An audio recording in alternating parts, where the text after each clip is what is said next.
Oh yeah, never on CPT time. It's the Life Gain Avengers of current culture. It's me. It's that homie T Streams who always put me to shame with that pretty ass camera, and the folks Larry who always put me to shame with them good curls he got in his head. What's up, fellas? What's that, my man? What's up, everybody? We good, man. How you fellas What's doing going on, today? man? Man, it's going good, man. Been a busy day, but I had a few time to check out some current events and stuff, and just Okay. sort of peeking my head in and out here and there. Well, today is not going to be as current eventsy as you think. It's probably going to be like 2 current events we're going to cover. I'm going to do a quick review of what happened on The Resident, episode 1 of season 4. Larry, did you see it? No, I did, man. I did. It's all good. It's all good. And Larry, we're going to have Larry give his hot take on what's the thing, Bridgerton, Larry? That what it's called? Yeah, Bridgerton. Yeah. Oh boy, y'all might want to go get you some popcorn for that, because I seen his Facebook post. Yeah, and boy, he want all the smoke. He want more smoke than what Tommy wants. Larry want all that smoke, and he might get it. And then, ladies and gentlemen, we got a trailer review for One Night in Miami, done by Regina King, ladies. And y'all know that's one of my. She's on my hot list now, and I love me some Regina King. Yeah, Don't y'all mess with her either. I love some Regina King. I've been rocking with her since 227. That's my girl. But I have nothing bad to say about her. It ain't nothing bad to say about Regina King. It ain't nothing bad to say about her. Then we're going to end on a little bit of politics, and we're going to end on the stock market. So let me dive on into it first, fellas. I know y'all haven't seen The Resident. But season 4, episode 1 dropped of The Resident. This show right here, it came on last night. Really, really good show. And to sum up everything that happened in this show, they basically just did a synopsis and went back to what it was like dealing with COVID over the last year. Only thing is they did it in time period. So the guy the 2 people in the front, you see Matt Krasinski, and you see Emily Van Camp. Those are 2 main characters. She's a nurse, he's a doctor, he's the resident. And they were supposed to get married, and they had their engagement last year, and they carried over to this season. Okay. Now, we're under COVID restrictions. And the thing that this episode did, fellas, they played it up to the hilt. They want to make sure people understood how dangerous COVID is. They want to make sure people understand the bull job that the people in the hospital had to go through. So how did they portray that into a good story? It opens up with the first person comes to the hospital. Now, mind you, this hospital is in Atlanta. The first person gets into the hospital. They have no idea what's wrong with this person, but they know the symptoms of COVID. And so they rush to this person's room to try to save their life. And they tie a good story around that nurse in the middle between Malcolm Jamal Warner and the chick from the Black Panther. They tie it around her. So she rushes in there, does CPR, and they get called out, and they find out that what this guy has is coronavirus, and she winds up getting sick. Now, yeah, of course, y'all know that Black nurse is the backbone of this story. This show does, and when I say a damn good job of diversity, they do a damn good job of diversity. And so we've got that looming in the background. But fellas and ladies and gentlemen watching this show, the other thing that we don't get to see that goes on in hospitals that is frustrating the hell out of people is you still have your executives upset that they're losing money because the elective services can't get done. And that's when we bring in Morris Chestnut, who plays the most cocky, top neurosurgeon in the world. And the guy standing beside him is the chair of Red Rock, which is the parent company that took over this hospital. So he wants Morris Chestnut to go against the grain because it's so tied. They're so tied up with people who have coronavirus. They don't have any beds for elective services, so they losing money. So he puts a little bug in Morris Chestnut's ear. He's like, look, bro, I need you to start finding a way to get elective services in here. Morris Chestnut's like, well, what you gonna do for me? I want you to forget how I almost killed everybody in this clinic last year by not making sure a device was cleaned properly and it gave everybody Canada ores. And I want you to not threaten my job anymore. So they have a contemptuous relationship. And in the end, Morris Chestnut does it. But here's the thing, fellas. There was a scene when Morris Chestnut ran up on Malcolm Jamal Warner. And Malcolm Jamal Warner's like, bruh, I know you're not about to start doing this. Now, keep in mind, Malcolm Jamal Warner on this show is the best heart surgeon in the world. And I can tell y'all, nobody has a bigger ego and a chip on their shoulder than a heart surgeon. Nobody. I don't care if you do brain surgery. These heart surgeon dudes, they think they stuff don't stink. And if you ask some of them to eat they shit, they will. So he's like, Morris Chestnut, look, bro, I don't give a damn who you are. You will not be doing elective services because you need to have an oath to your patients. Morris Chestnut basically says, get the hell out of my face. Now, fellas, I thought it was about to be a Pier 6 brawl, for real. And my money was going to be on Malcolm Jamal Warner's character all day long. Give me him. They didn't fight. And to make this very long story short of a very good episode 1, a lot of people got affected who are on this cast. So you have the guy to the right of the main character. His dad caught COVID and was a cab driver and could not stop driving his cab because he needed to make money. He got COVID and died. Damn. And he was going to be the best man at his wedding. And it never happened. That dude, you're talking about the little dude that's just on it off to his to his right. I guess you said his right. Yeah, that's Dr. Pravesh. Driving a cab during COVID and he's a doctor? He told his dad to get out the cab, and his dad wouldn't listen. He told his dad, he called his dad, Larry, and said, look, Dad, you the reason I got through medical school. I can pay all your bills. I need you to be home taking care of mama. And Dad was like, nah, I'm my own man. I got to do my thing. And he got COVID, got sick, got in the hospital, and eventually died and prevented him from being at his friend's wedding. And pictures of the wedding look like this. It was a beautiful wedding. And the guy who is presiding over the wedding, he's also a doctor too in the same clinic. So this is the very end. They have the wedding. It's outside. It's social distance. It's pretty. And guess what, fellas? The nurse that was really, really sick with COVID, the black nurse, where's her picture at? She winds up surviving COVID and gets to this wedding. And when I tell you they sounded like the Mississippi Mass Choir out here singing in this wedding, she led the singing. And man, I'm telling you, they sound like the Mississippi Mass Choir singing this wedding. I mean, they was out here singing, Larry, not singing, singing. And in the very end, they finally let these two kiss. Now, the reason they was able to kiss is just simply because Dr. Austin, which is Malcolm Jamal Warner's character, he kicked this other chick to the curb that he was dating. Mina tried to act like she wasn't feeling him because she's a hard, grizzled, African descent woman who don't take no mess. And any of you guys who've ever been in school with someone who comes from that part of the world, they really don't take no stuff. They don't have this Southern hospitality mess that we have. They cutthroat. But she falls for him because she too is a heart surgeon and a good one in her right. And ladies and gentlemen, it let it go off with them kissing. I was elated. It was a great kickoff. They dedicated that whole first show to the men and women in the hospital who've been getting overlooked. We don't hear about the trauma they go through. We don't hear about some of the depression that they go through. We don't hear about their punk ass CEOs who really want to keep profits over the priority of the people's health at the forefront. One of the doctors even mentioned, aren't y'all going to get money from the federal government? They brought that up. So ladies and gentlemen, if you're missing out on The Resident, I would tell you, start watching this season. Just pick up on this season. You will float right on into what's going on. Damn good start. Hell of a good start. I can't wait the next week. Yeah. All right. It sounds like it's pretty good, man. It's real good. And shout out to my big homie family, Dad. Hey, my brother, we appreciate you too, man.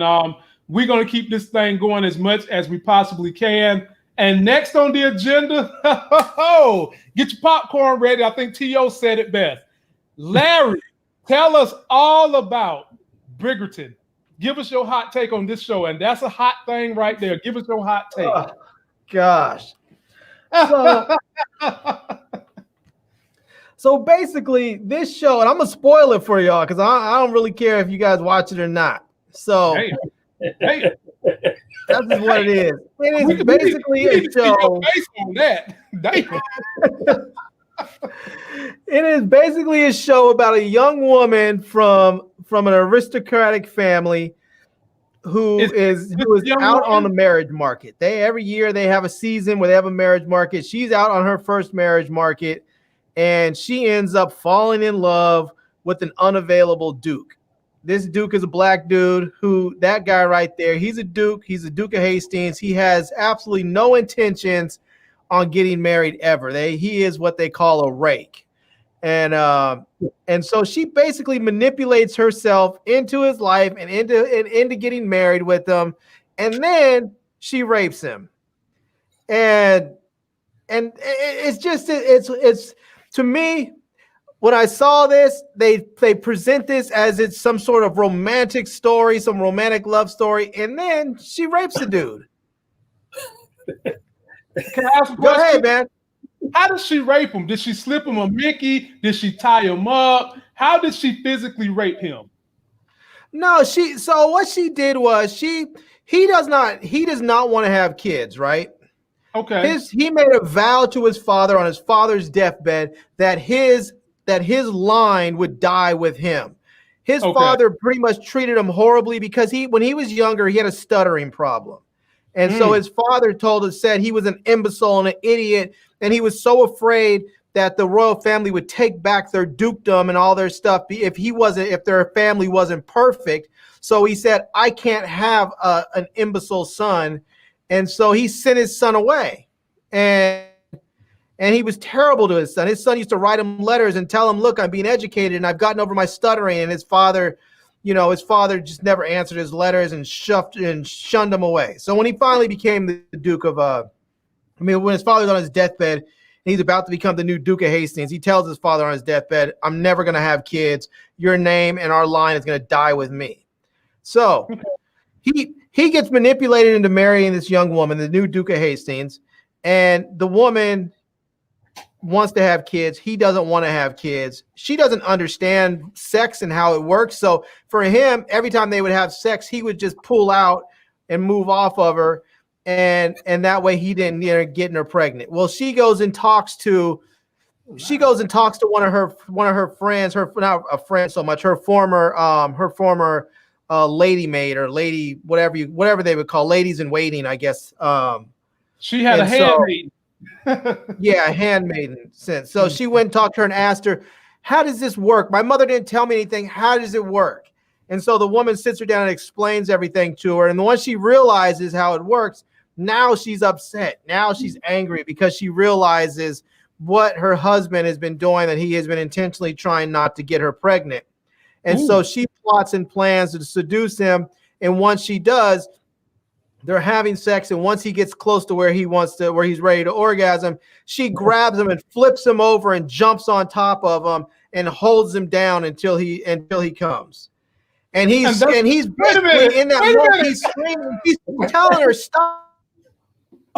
Oh, in the moment where stop, don't, and she's still doing it until he finishes, and he's traumatized. He's looking at her traumatized. What did you do? What did you do? And he's so traumatized, he reverts back to his childhood stuttering. And so, it's a horrific scene. The dude, she planned and raped him. And their relationship at that point. Larry, it's Larry. I hate to be grotesque, but man, it sounded like the pussy was so good, it just made him start speaking in tongues. Is that what really happened here?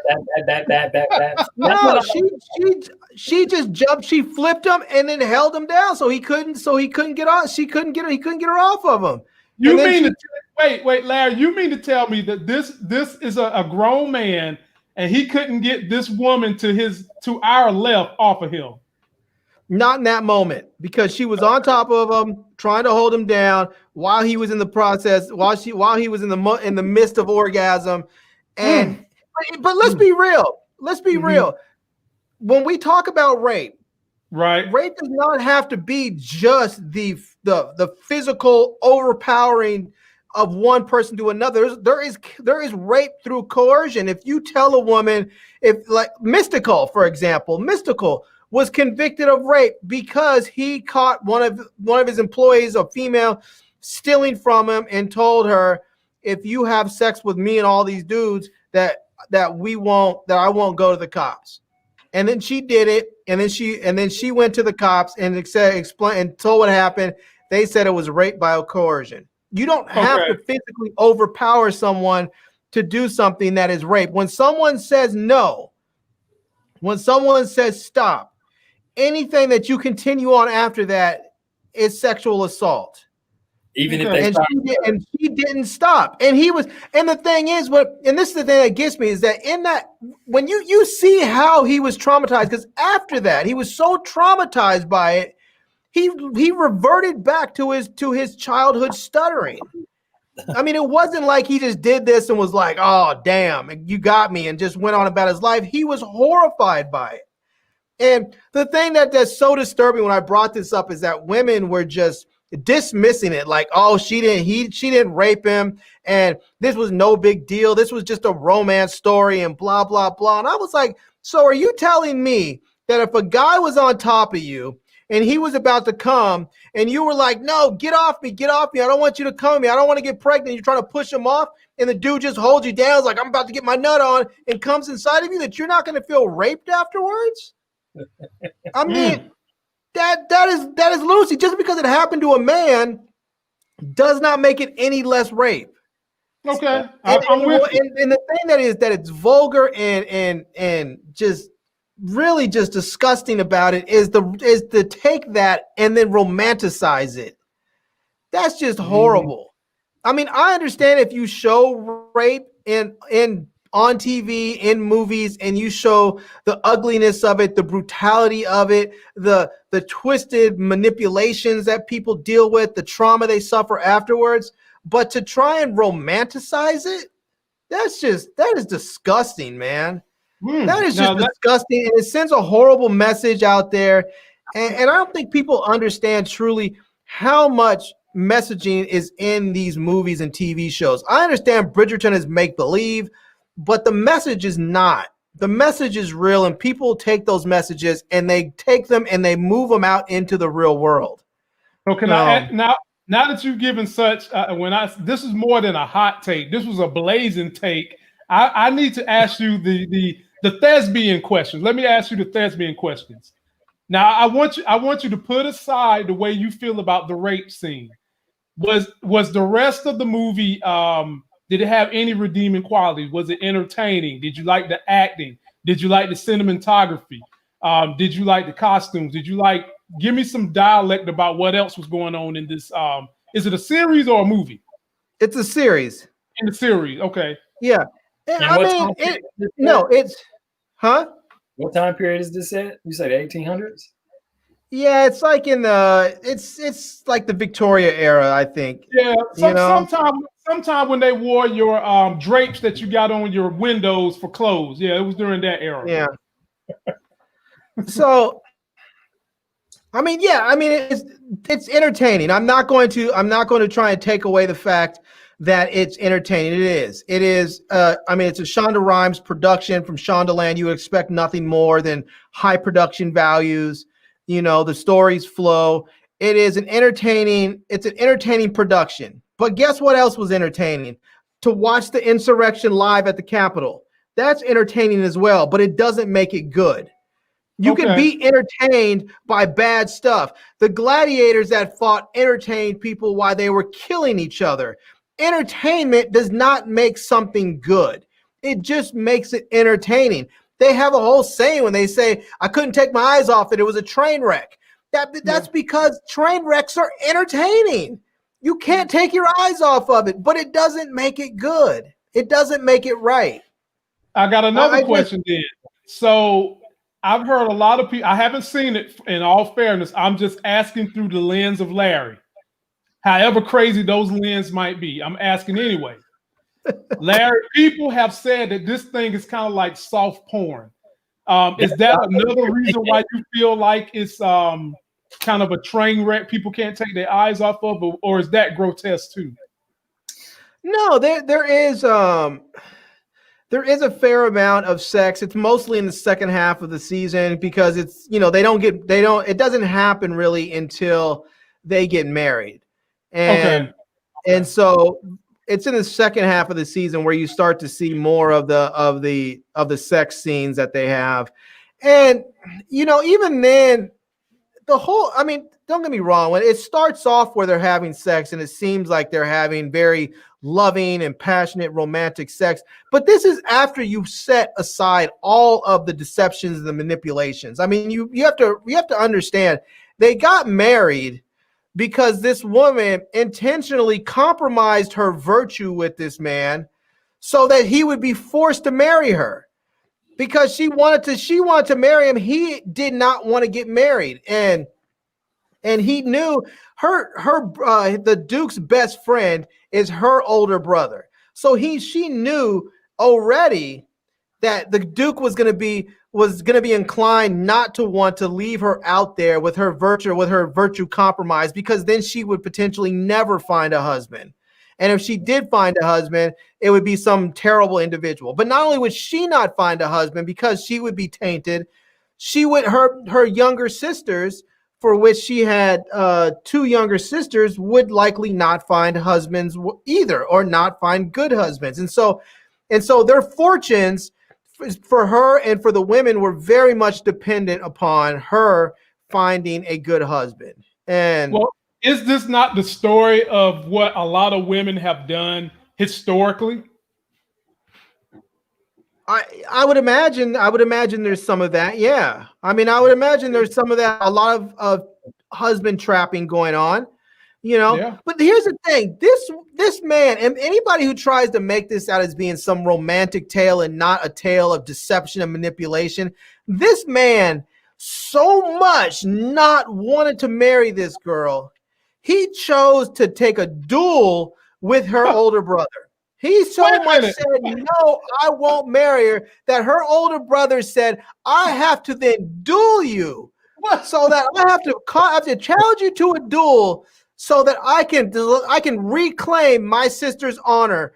And so they went out into the field right at sunset, right at dawn, to have a duel. And the Duke did not want to get married, that instead of wanting to kill his best friend, because the Duke said he knew he was a good shot. If he was going to shoot, he would have killed his best friend, which he didn't want to. Instead of trying to kill his best friend, he took the gun and held it straight up. Held it straight up so that his friend could take a shot at him.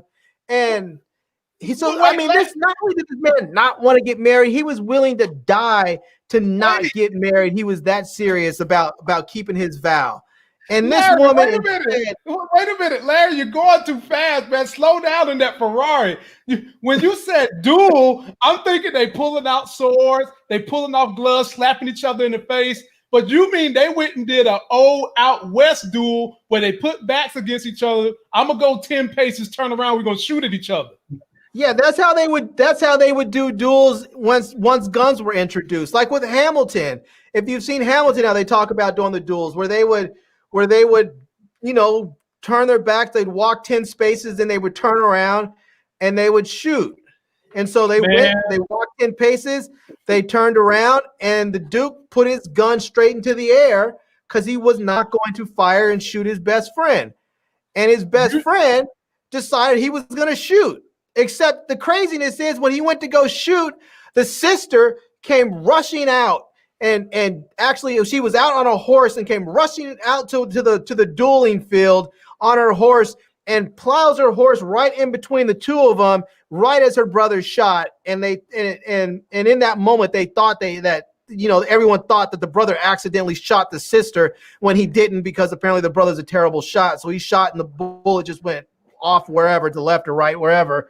And she fell off her horse and they picked her up, and And then she says, "Oh, I need to talk to you. I need a word with the Duke." And the brothers, no, no, no. And so the Duke and her step off to the side to go talk. And she's saying, you know, you have to marry me. If you don't marry me now, my virtue is so destroyed that I'll never be able to get married. You know, you have to do it now. And he's saying, I can't marry you because I can never have kids. And so she says and he says, I can never marry you because I can never have kids. And I don't want that for you. I want you to be able to have kids. I want you to be able to be a mother. I know that's something that you've always wanted. So she decides in that moment, okay, if he can't have kids, I still love him. I'll still marry him. So she tells her brother, no need to continue the duel because the Duke and I are to be married. And so basically there's no real proposal. It's just simply she's agreeing at that point. I agree. I'll marry you if that's what it takes to not have kids, and I'll just go ahead and marry you. So they go ahead and get married, and then she gets upset because she realizes, oh, he actually can have kids. He just doesn't want to have kids because of this vow that he made to his dad. And then she decides at that point that she's going to rape him and take his seed, and that's what she does. And then she's horrified because she doesn't even get pregnant. She thinks she might be pregnant, and then they're at an opera. And when they're at the opera, she gets her period and she rushes off home crying. Please don't tell me that's how it ended. Pretty much.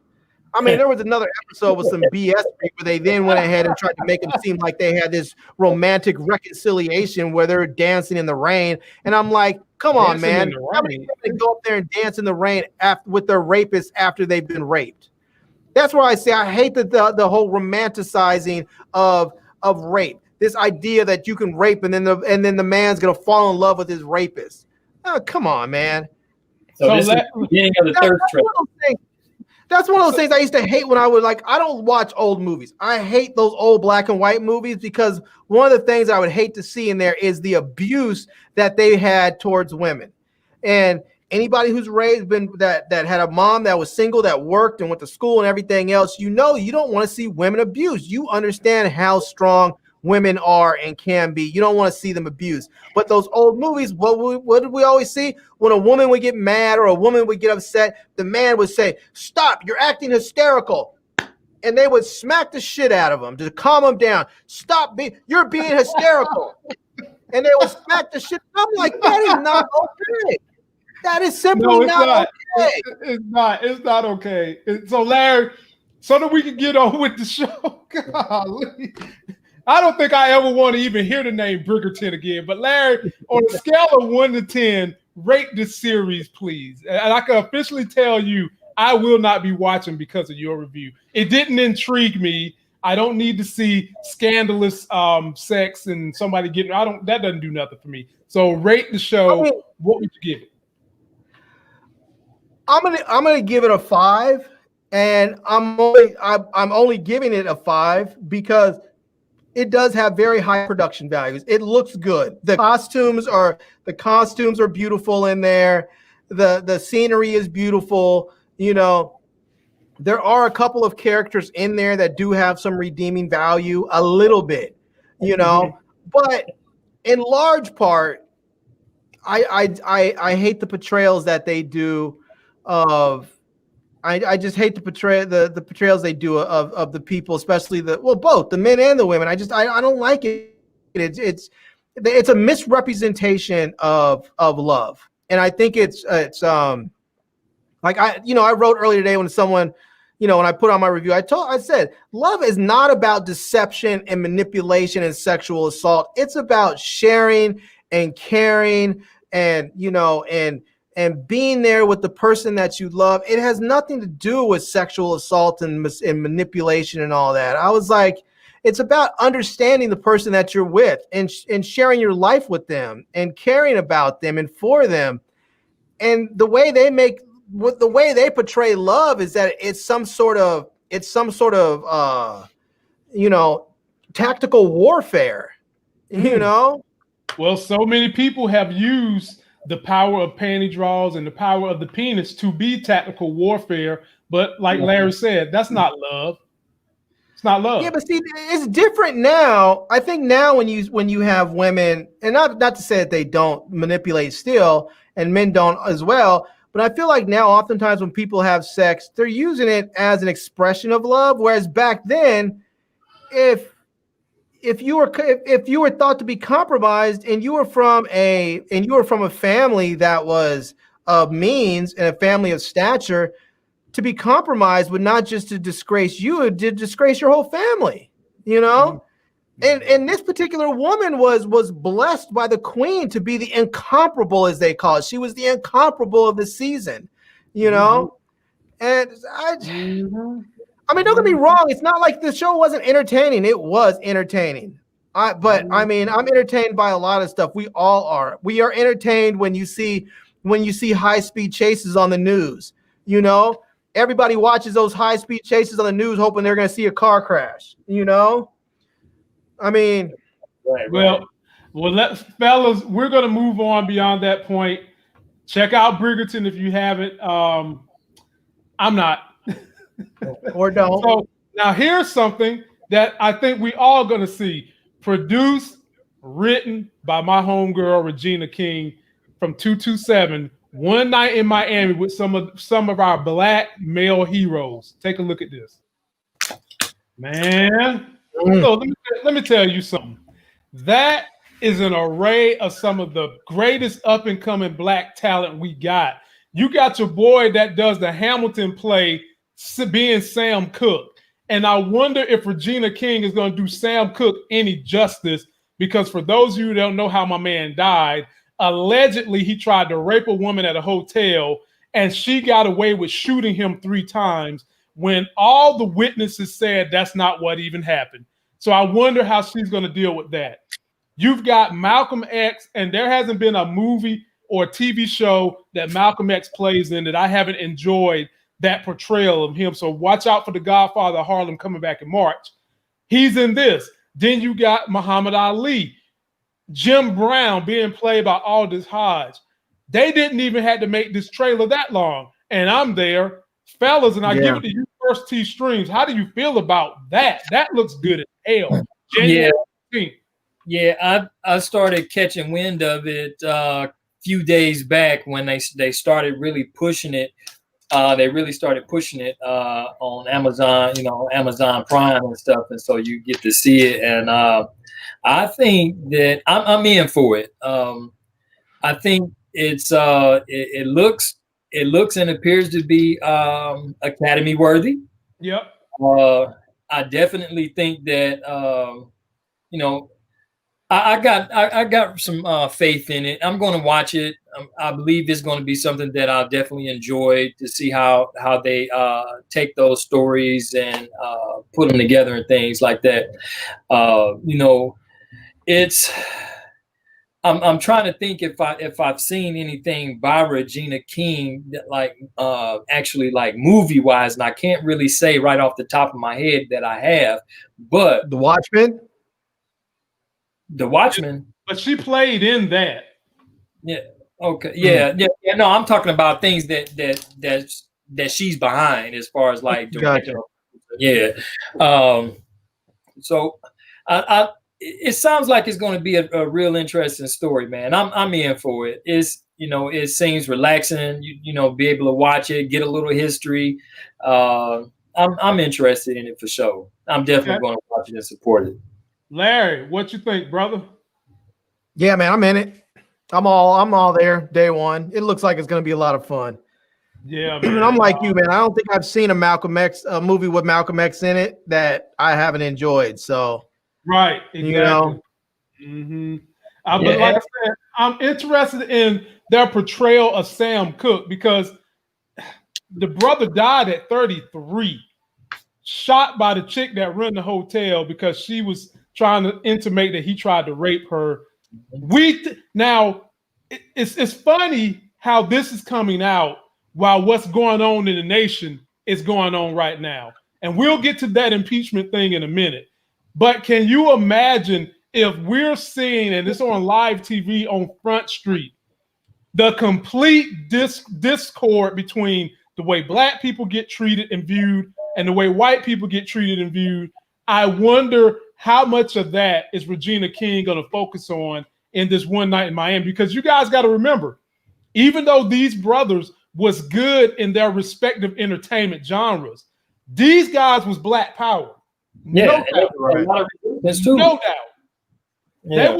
These brothers was putting up their career when they weren't even making as much money as the dudes make nowadays, who seem like they spineless minus LeBron James to stand up for the rights of the American Black people. These brothers was putting up their career to stand up for our rights. So I can't wait to see how Regina King puts that in this show, because she stands up for the rights of minorities and women as well.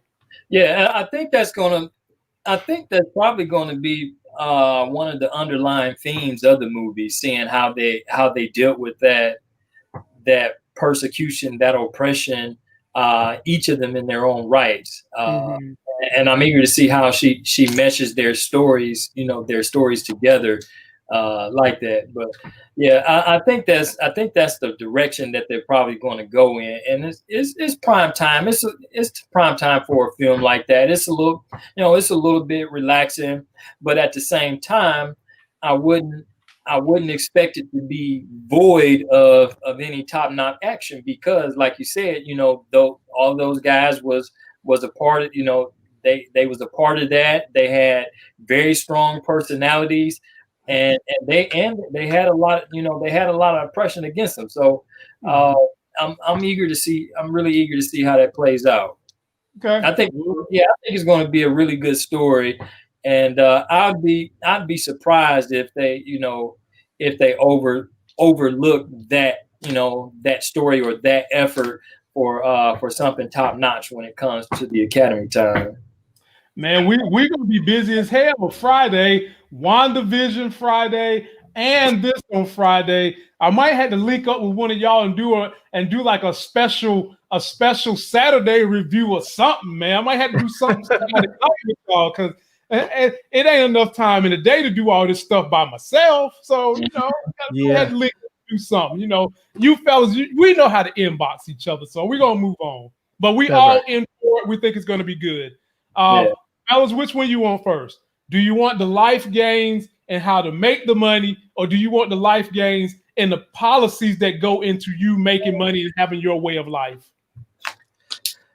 Man, toss a coin. It don't. We're gonna get the of it anyway. I think we might need to go with the stocks first, man. Oh my! I think we might need to go with the stocks first, because this whole impeachment thing, man, we might have to go overtime on that one. Okay. All right, ladies and gentlemen, boys and girls, if you're finding me, Larry and T-Stream, for the first time, please subscribe. This is the segment where we're going to talk a little bit about stocks and help you make those life gains. I told the fellas today I made a purchase in Intel. I bought a call. That expires in March, because there was some big news that dropped. And I'm going to take you guys to CNBC, which, if you're not listening, if you call yourself a stock person or you're new to this game, the best thing to help you learn is by watching CNBC every day, especially the noontime, because they give you nuggets of information. So this broke this morning, and this is what preempted me to buying Intel. And after they play this, I'll tell you some other things I've done today. Wanted to update people on a situation we've been following closely, namely Intel. And we can tell you now, according to people familiar with the situation, that Intel CEO Bob Swan will be stepping down from that position effective February 15th. An announcement expected shortly. He will be replaced by Pat Gelsinger, the CEO of VMware, and a former, of course, Intel employee for many years, an engineer, and we would expect perhaps an appointment that will be well received by the market. I have called Intel and shared with them what I knew to be the case. They had no comment. I would anticipate, however, that you could expect, given they were planning on announcing this later today, is my understanding that they will be moving up that announcement. So we should get confirmation from Intel of this change that will be taking place again. February 15th is when Mr. Swan will be departing the company that he has run officially as its CEO since January of 19. But remember, he also was interim CEO of Intel for some 7 or 8 months after the unexpected departure due to breaking of company policy by Brian Krzanich. Mr. Swan has been under a great deal of pressure, as our viewers know, as shareholders know, of course. The company once considered, and now I'm reading from Dan Loeb's letter of a few weeks ago, the gold standard for innovative microprocessing manufacturing has lost its pole position to TSMC in Taiwan and Samsung in South Korea. That is, to a certain extent, true. Remember, they have been stuck at 14-nanometer chips since 2013. They missed a cycle. They've been trying to figure out what they're going to do in terms of their manufacturing, and Mr. Swan has come under a significant amount of pressure as a result. So perhaps not a big surprise of his coming departure. Gelsinger, as I pointed out, he led EMC's, of course, information infrastructure products business as its COO. VMware, remember, is in the process potentially being spun off, the 81% owned by Dell. So there is a transaction in the future of that company. But this gives him an opportunity to come back to a company that he once had a senior role in. He was the first chief technology officer of Intel from January of 2000 to 2005. He was also senior VP and GM of its digital enterprise group in 2009, after which he departed for Dell EMC and then, of course, VMware. So, Jim, you can see the market responding somewhat positively to this change. Again, expected to have been announced later today. My expectation now is, given we're reporting it, that they'll probably move that up and confirm it. But we can tell you that it is the case. Mr. Gelsinger will be taking over February 15th for CEO Bob Swan. Yep. And they dropped that news early in the day before the markets open up. And the minute the markets open up, I bought a call on Intel. So those were the two biggest pieces of news. That and a new IPO came online today called Affirm, and I'll get to that in a minute. But to show you guys what I did with the Intel, because I don't want to own it, and me saying I don't want to own it is not saying that it's a bad stock. It's just me saying they don't show enough growth. And so I bought a call that's going to expire in March right here at $57.50. And I bought that call, and it took off in the beginning, then it went down a little bit. So I'm losing $105 right now. But the reason why I bought it is because the company has shown growth over these years. It's just not has been as much growth as the other competitors that he mentioned in the video. And with this new CEO coming, who is an engineer, and a lot of people have been clamoring for this guy to come back and be the CEO. And he has a vision of where he wants to go and some people he wants to get in business with. On February 15th, when they get rid of this old CEO and the new guy steps in, this stock is probably going to hit $70 at the very least. And I want to get in on some of that action, which is why you see me doing an expiration date on this call till the 19th. And I'm just going to sit back, watch the duckies grow. Now, if the stock if my how much did it cost? It costed, let me go back to it, for something, it cost $420 is what it cost. If I get to a point, ladies and gentlemen, the way that I control myself, and I implore you to have control measures in place. If my contract doubles, even if it doubles way ahead of the expiration date, I go ahead and take my profits. That's all I need. Now, because I'm watching every day the RSI and other indicators to see how things may move. You never know when something could happen one day and crater the whole market, and it might take a whole 2 months to recover. So if I get to double position what I put in, I pull my money and I'm satisfied. Some of y'all might be saying, well, if your expiration date is another month, then you should just wait. Yeah, whatever. No, nobody goes broke taking profits. Definitely not me. And that's what's giving me my portfolio. So if you guys are feeling a little froggy, you might want to get you a call of Intel. And the other thing that was big today was this company called Affirm. And what are they? They are an online payment processing company that basically does, they're a competitor to credit cards. And this is what frustrates me to no end. It frustrates Larry too. Yeah. Ladies and gentlemen, the IPO price for this thing was like $49. Why is it that when it goes online at 12 o'clock, it's $90? It's Somebody Yeah. explain to me why. Me and Larry know why, but I'm gonna tell you guys why. Because that $40 is what they gave to private investors. And so the minute all the institutions and the retail people jump in here, this bitch is $90.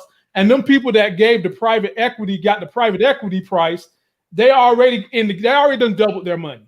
And it eventually went up to 102 was the highest. Then it flattened back out at about end of the day at $97. I am not buying. I didn't buy. I need to see when this thing levels back out below just double the position price, and then I might get in later on. And so those were the big pieces of information in the stock market that went down today. I will make another recommendation for you all to take a look at. I sent this to the fellas yesterday. There is about to be another SPAC for an EV company coming out real soon, and it's down here in the bottom of my portfolio called BTAQ. Stands for Burgundy Technology. They are going to be the latest SPAC. And if you can see, I got in at $10.75. It went up to $11.30, ended today. I'm already up $55 in less than a day. Keep an eye on Burgundy Technologies. They are going to be partnering. They're supposed to have two partnerships. I'm hearing they're thinking about partnering with Canoe, and then they're going to be doing their own electric SPAC. They're going to be doing their own EV carrier. So those are some stock tips you guys can get in to make some money. And Larry, I'm going to ask you first. When you heard that affirm, was you thinking the same thing I was thinking? Man, I ain't about to buy that today, and y'all not going to give us the price that it's you putting as the IPO. Yeah, I've been pretty down on IPOs because that's just what happens unless it's one of those companies that does like just a full, whatever they call it. Just I forgot there's a term for it when the IPO is open for everyone right from the beginning. A direct IPO, I think, is what they call it. Direct listing. And I mean, other than that, it just does. I don't like it because, like you said, you look at the actual IPO price that may be $40-$50, and then by the time it goes live, it's already up to $80, $90, $100, and I mean, you should be able to get in on that and get those prices and get the true IPO price, and then you can't, and so you just get burned. It increases the likelihood that you get burned. It's already risky enough investing in an IPO, and then they want to increase that risk by not letting you get in at the actual IPO price. Right. Is there not any regulation set in place to prevent that? No, they want it like that because it's supposed to be a way to pay back the private equity that helped you get your business off the ground. But what a lot of companies are doing, these SPACs don't do that. They don't do that. And then you've got a lot of these private equity companies themselves becoming what they call blank check organizations. And so you can get in with them where, like, for example, the EV maker that's trying to do trucks, they got in on a SPAG. And they got in on a SPAG because they didn't have everything right to go to the market, but they wanted to get their products and services on the market so they could recruit some of that money to help them keep investing. So they just partnered with someone who had a blank check company. And I'm willing to give them money before I give companies like this money because I don't want to lose that revenue. I'm like Larry, man, you probably would get a greater volume of people buying, and you probably would push the stock up anyway. But no, this has just been the little insider secret that they do to help the folks who are private equity individuals get their money back in 1 or 2 days, just like that. And they do allow some people to get in at the IPO price, but it's a limited number of shares that they offer. It's only certain brokerage houses, and even then, your broker is going to have certain. There's going to be certain criteria that have to be in place. Like you have to have a certain amount of money in your account. You've had to make a certain amount of trades in the last 30 or 90 days. There's a number of barriers they put in place before you can actually get in on the true IPO price, and that's assuming that your brokerage even has them to get in on. And then once you meet all the criteria, you have to actually apply to be able to invest in an IPO, and they have to approve you. And that approvals only lasts for so long. It's it's a whole unfortunate situation. No, well, let's just call it what it is. It's crony capitalism, point blank, period.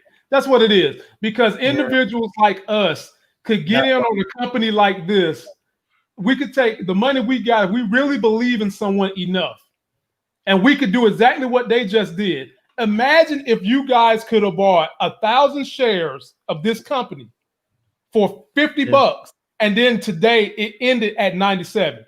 Hell, imagine you bought 100,000 shares, you'd be rich.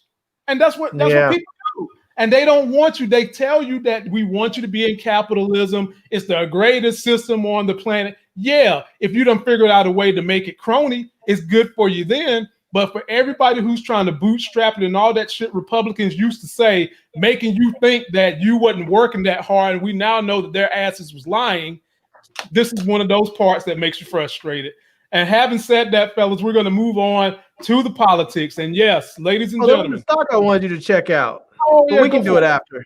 Okay, yeah, we'll do it after. Ladies and gentlemen, we've only had 3 presidents to ever be impeached. Andrew Johnson, Bill Clinton, and now Donald Trump.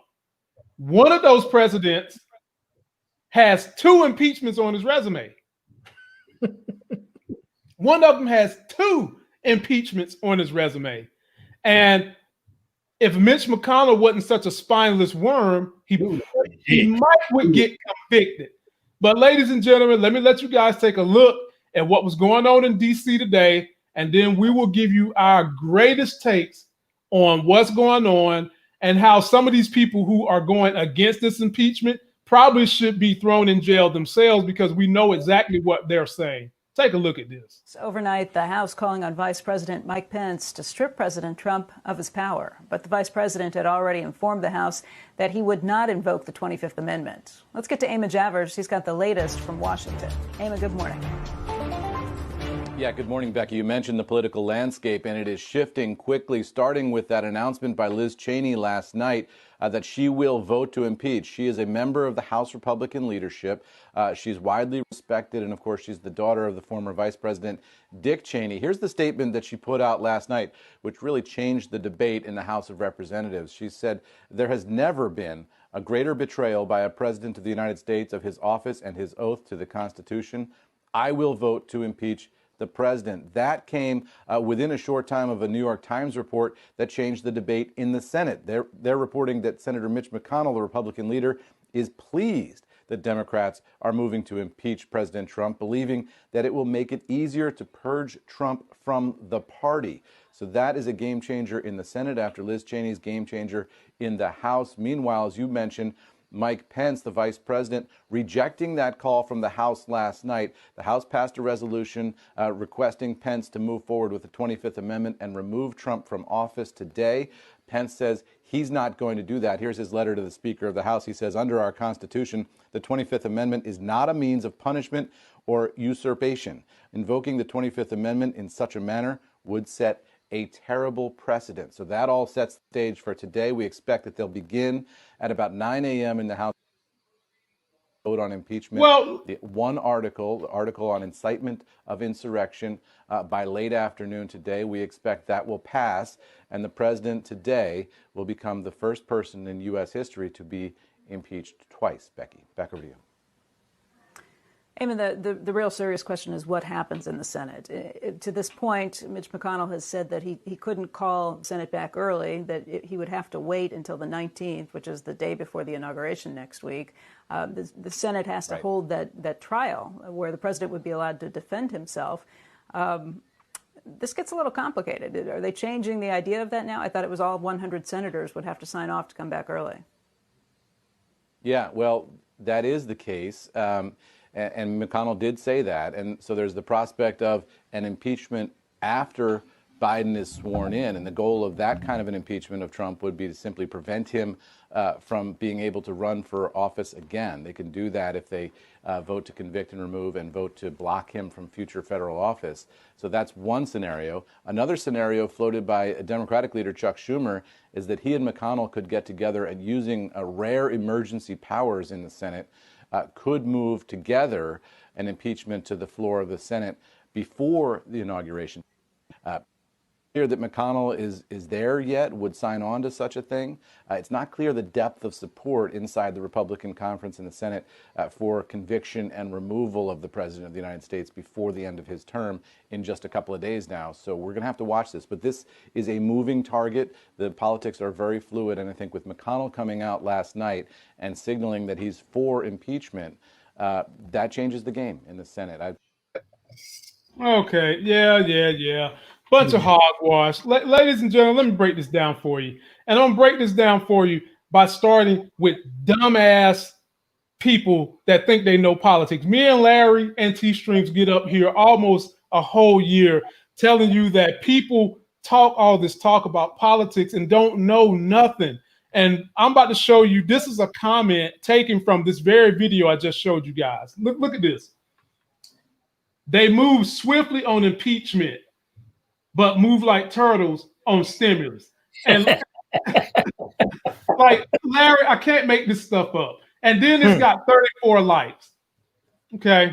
Me and Larry have tried to explain to you guys the hold up for the last 9 months on stimulus has been who, Larry? Mitch McConnell. Who's about to be the hold up on impeachment, Larry? Mitch McConnell. Okay, let me go back to this thing. Then we get down here. Impeachment in 2 days. Stimulus takes 8 to 9 months. Something all should think. Okay, first, you can't even get your grammar right. The government no longer works for the people, only work to rob the people of its money. And that's got 39 likes. But thankfully, there's somebody down there that says something decent. But Larry, again, another dumbass comment. Okay. I can't make this stuff up. Man. So the Democrats had a second stimulus package ready to go in May. And in this impeachment, the Democrats got this impeachment done in 2 days, ready to go. And who's holding up everything, Larry? Mitch McConnell. Mitch effing McConnell. And you people think you know something. You know shit. And the 34 dickheads who like those comments, y'all are part of the problem too. Because if you don't understand, I hate it when people they really like Republicans, but to try not to get into a debate with you, they'll say, I just hate everybody in the government. No, fuck, everybody in the government ain't bad.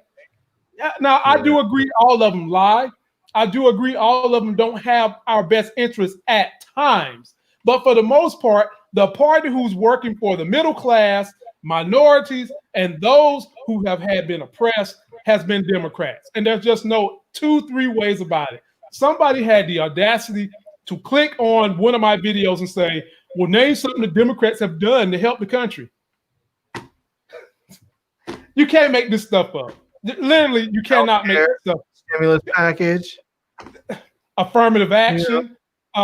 Equality for women's rights. I mean, the list goes on and on and on. You can't make this stuff up. So T-Streams, given everything we've seen today, and they did vote to impeach Trump. Yeah. Mitch McConnell is taking his no-neck ass home and is about to be on vacation. Do you think that after Joe Biden is inaugurated, do you think we can get Trump convicted? I hope so. I think, I think they will. I almost threw something in my TV while I was watching him. I was watching him speak today. When I was just sitting there and I'm listening to this stuff, and I'm like, man, you really got to be kidding me. And I really have to guard myself sometime on social media from looking at certain posts and stuff, because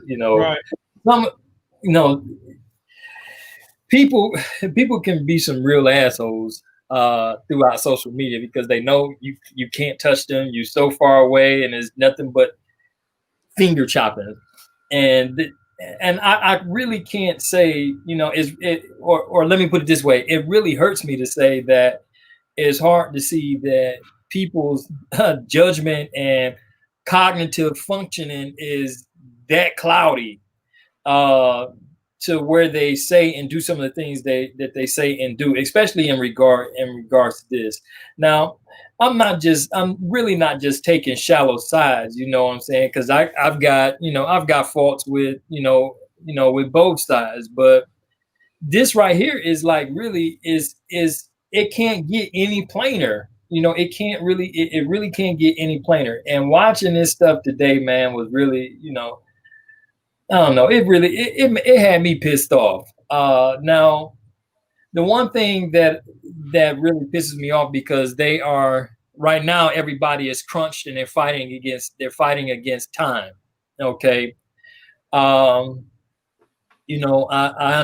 really understand the concept of not having him run for public office again and blah, blah, blah.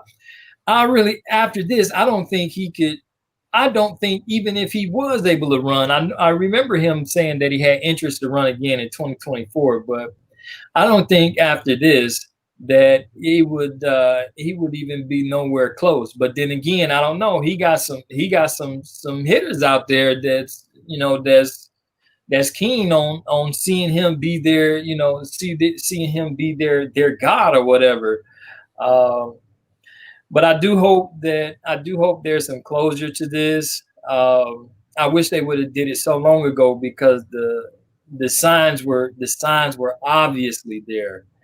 But then again, we dealing with a country right now, folks, they waiting for their stimmy, and that they can't see past that, and it's sad, but I do hope they'll be able to do it. I think they will be able to do it. It's just, the thing then becomes is like, does it really, is it going to be some real benefit? Is it going to be some real benefit behind it? They should have jacked that joker a long time ago, but we right now we just have to sit back and wait and see. But I tell you, if I see Mitch McConnell on my TV again talking crazy, I really feel like, man, dude, I just wanted to take my shoe and just chuck it. That's how bad, that's really how bad I really wanted to say. And then you sitting here looking at the screen, and I'm like, I really wish dude would just shut the fuck up. Yeah, man, dude, you're really not talking about nothing. Now your article say he went behind closed doors and starting to swing another tune after Dick Cheney daughter then came out. Oh, my man, you ain't got no balls. It takes somebody else that I guess that's highly respected in your ranks to say something so you can sort of try to get right, man. But the damage is done. But I will say this: if our people, there's not going to be a bigger disappointment to me. I don't know about nobody else. I can't speak for nobody else, but there's not going to be no bigger disappointment to me than when it's time for these people that's in office now to come back around for election time, because everybody office wasn't up for grabs this go around. But the time is coming real soon where some of these buttholes that has been, funding a lot of this garbage for the last several years, it's time for them to go. It's really time for them to go. It's new talent out there. It's people out there that really want to work to serve the people and stuff. Some of these folks that's been in here with the same old stuff 20, 30, 40, 50 years. We didn't watch them move from young adult to geriatrics right there in the Senate and the House. It's time for some of these people to go. They're stuck in their ways. There's no new agenda. So I'm really tired of seeing it. It gets to the point now that politics really sort of upsets me, and I just, it's an upsetting thing, Larry. Now I'm gonna give it to you to finish this off, Larry. I want to make a couple of points. How upsetting is it to see that we have people who are in QAnon and in the Proud Boys getting in elected office, number one, because one of these guys from Western North Carolina who just got in, young pump, was caking up for Trump. Upsetting.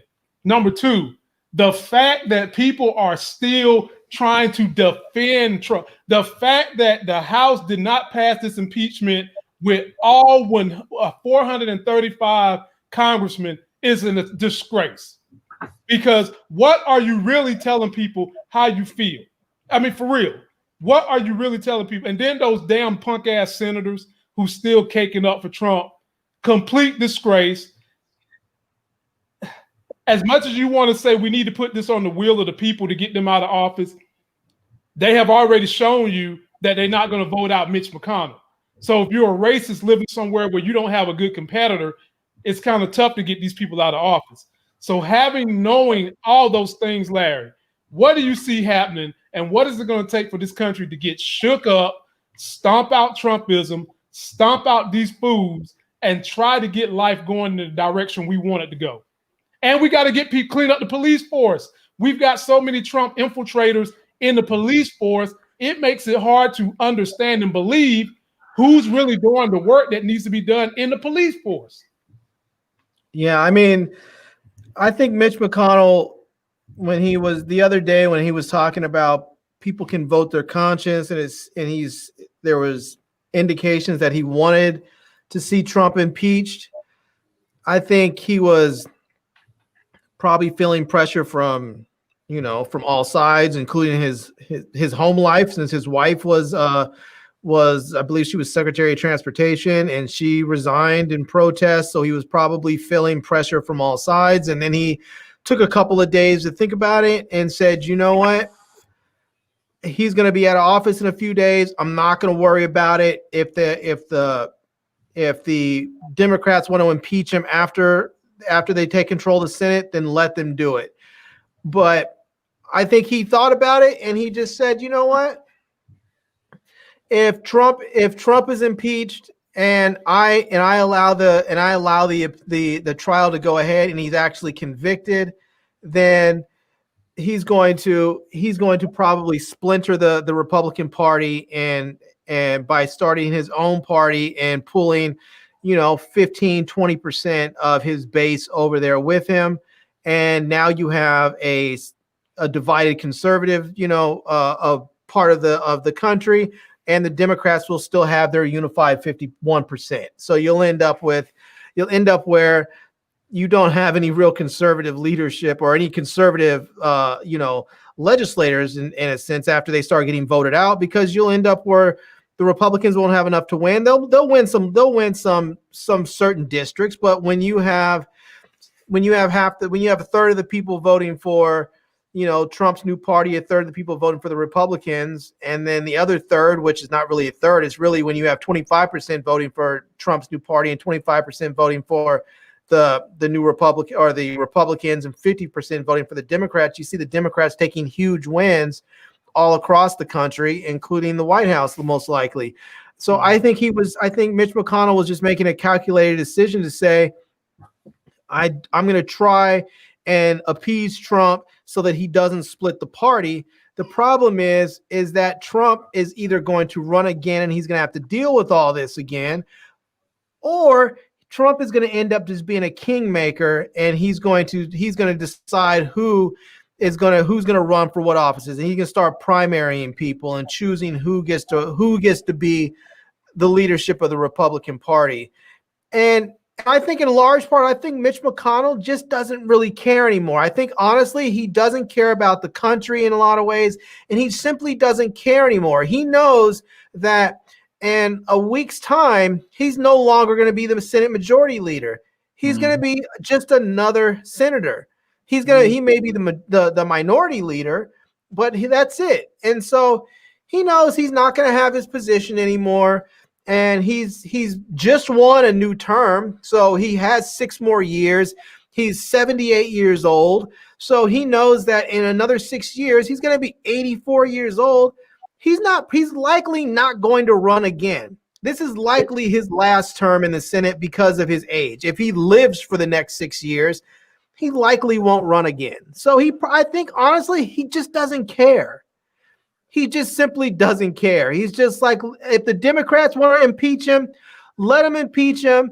I'm not going to discourage people from voting against impeachment. Let them vote their conscience. and then he can turn around and blame the Democrats for the impeachment. So when people want to come out there and say, oh, this is all political, this has nothing to do with anything but just horrible politics. They impeached him. He was already out of office. There was no need to impeach him to get rid of him. He was already gone.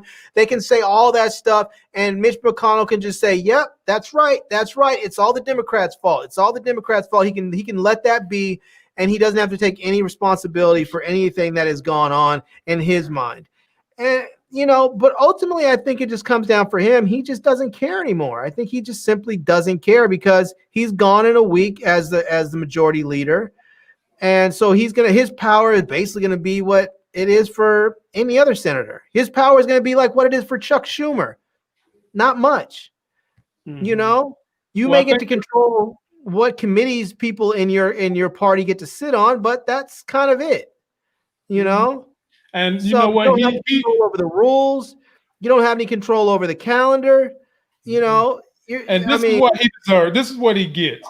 Because this man has had power, Larry, for he's been running. He's been the majority leader of the Senate since Obama. His whole goal when he became majority leader under Obama was to be an obstructionist. Yeah. And then Trump comes along, gives him everything he wants, was a useful idiot for Mitch McConnell. And now he's basically sort of trying to jump off the ship, but doing it in a weaselly manner, acting as if he can't get them to come back and take a vote on it. That's a punk move, man, in my opinion, when this man is dangerous. And if you was having to live the way the rest of America was having to live, you would want something to happen. But fellas, we're going to call it a quits there. You know what, Lamar? I just want to say one quick thing. I know that I know 703 was saying that the Republican Party hasn't won a popular vote in 30 years, and we need to get rid of the Electoral College. It's not quite. I know a lot of people want to get rid of the Electoral College. Mm-hmm. I think personally that the Electoral College is another one of those safeguards that was put into place by our founders. It's another sort of safety net against the irrational mob. Because if you look at how things went this last election, we had a very, very narrow election when it comes to the actual vote count. Now, when you look at the Electoral College, it looks like a landslide because it's 308 to whatever it is, 2 something. It looks like a landslide, but it wasn't. We're talking about 1.5% or something like that difference. It wasn't that many people. It wasn't that big of a difference. And if you end up in a situation, 7 million is not a big difference to you. No, not in a country of 330 million. No. Well, the problem is only half of the 330 million voted. Less than half. But here's the thing. If we end up in a situation where you have someone who is Larry, this is a good one. Take no names down there. He's one of those peons. Name 3 good Democrat ran cities without Google. Here we go with this crap. Lord have mercy.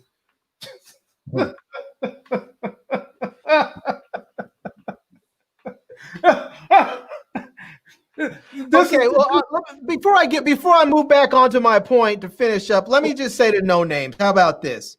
How about we just take 2 Democrat-run states out of the union and see how quickly the union collapses because the vast majority of its economy is gone? How about you just simply take New York and California out of the union, and now all of the southern states, all of them except for Texas, cannot survive, cannot feed themselves, cannot maintain their roads, cannot educate their kids, cannot afford to maintain their colleges, cannot afford to do jack shit. Why? Because all the southern states, except for Texas, take more money from the federal government than it gives. And so, and you have California, which is the 5th largest economy in the world. No, not the 5th largest economy in North America or in the United States. It is the 5th largest economy in the entire world. And if you take you take California out and you take New York out, both of them are Democratic states. Guess what? the United States becomes a second world nation. Not even first world anymore, second world. So, I mean, let's not sit up there and try and act like Republican states are just, and Republican cities are fantastical. I mean, let's just be honest. The Republicans run states and cities full of a bunch of poor white trash losers who are too dumb to vote for their own financial and political interests. And then they go try to overthrow the government in their frustration that they have been manipulated into believing is because of everybody else except Donald Trump. There you go. So, fellas, I don't even remember my other point now. I know. We'll call it a night on that. We'll be back Friday, ladies and gentlemen. Don't forget to like the video, comment, subscribe, mask up, get the shot when you can. And until the next Sex is Hell video, we will see you. Peace. Peace.